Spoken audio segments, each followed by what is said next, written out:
les patients qui avaient été vaccinés n'ont pas fait de poussée particulièrement après la vaccination contre l'hépatite B. Donc même stricto sensu, si vous devez par exemple être infirmière, médecin, pompier, vous êtes obligé d'être vacciné pour pouvoir travailler, stricto sensu, on ne contre-indiquera pas la vaccination contre l'hépatite B si vous en avez vraiment besoin. Okay ? Par contre, il faut juste se méfier d'une chose, parce que pareil, on n'en reparlera pas des vaccins.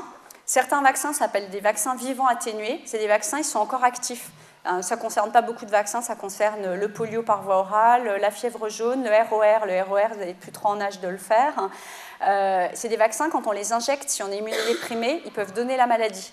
Donc ceux-là, ils peuvent être utilisés avec les interférons, avec la Copaxone, avec le Tysabri. Ils ne peuvent pas être utilisés avec les immunosuppresseurs, parce que vous êtes immunodéprimé, donc vous pourriez déclencher la maladie. Donc c'est des petites précautions à prendre. Le problème actuellement, c'est le doute. Une fois qu'on a mis le doute dans l'esprit des gens, c'est extrêmement difficile de revenir en arrière sur ce doute maintenant. Diapo suivante. Je vais montrer juste une diapo sur la grossesse, parce que je suis trop en retard. Celle-là. Pendant très longtemps, c'est une question importante, c'est une question d'autant plus importante que vous êtes au début de votre maladie, à une période où vous construisez vos projets de vie. Alors ma diapo sur la grossesse, elle va concerner essentiellement les dames dans la salle qui ont une sclérose en plaques. Souvent, quand on annonce le diagnostic de sclérose en plaques, les patientes sont persuadées que c'en est fini de leur désir de maternité et qu'elles n'auront jamais d'enfant. Et ça, c'est la faute des neurologues. C'est la faute des neurologues qui, jusqu'à il y a 10 ans en arrière, ont répété aux femmes que la grossesse aggravait la maladie et qu'il ne fallait surtout pas faire de bébé quand on avait une sclérose en plaques. Et les neurologues, ils avaient tort. Ils avaient tort parce qu'en fait, ils se rappelaient, il n'y avait pas eu d'études sur le sujet jusque dans les années 90, elle est publiée en 98, l'étude.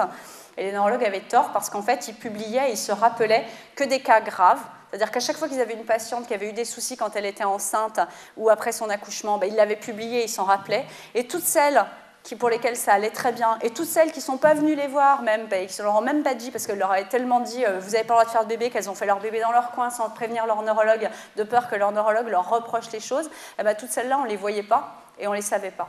Et donc, dans les années 90, M. Confavreux, donc notre chef de service, a demandé qu'au niveau européen soit faite une étude où on suive de manière régulière pendant leur grossesse et après leur accouchement des femmes qui avaient une sclérose en plaques et qui choisissaient d'avoir un enfant pour voir ce que faisait la grossesse à la maladie. Et donc, on a suivi de cette manière dans toute l'Europe plus de 250 femmes avec une sclérose en plaques pendant la durée de leur grossesse et dans les 2 ans qui suivent leur accouchement. Et suite à cette étude, ça en a complètement changé notre discours. Aujourd'hui, on dit aux patientes qui ont une sclérose en plaques, vous pouvez avoir des enfants. Il n'y a rien qui se transmette à l'enfant qui pose problème. La grossesse ne change rien à long terme sur l'évolution de la maladie, d'accord ? Ce que vous devez devenir avec votre maladie, ça sera pareil que vous ayez des enfants ou que vous n'en ayez pas. La sclérose en plaques ne fait rien aux bébés, d'accord ? Les grossesses, c'est des grossesses normales, les accouchements sont normaux, il n'y a pas plus de césarienne, il n'y a pas plus de prématurité, il n'y a pas plus de petits poids de naissance, il n'y a pas de soucis de ce type-là.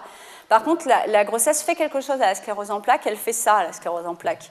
Elle fait que, en moyenne, quand on a une sclérose en plaques et qu'on a une jeune femme qui a en moyenne 30 ans quand elle a envie d'avoir un bébé, on a un peu plus d'une poussée tous les 2 ans, on va dire. Ça nous met à 0,5, 0,6 en fréquence de poussée par an.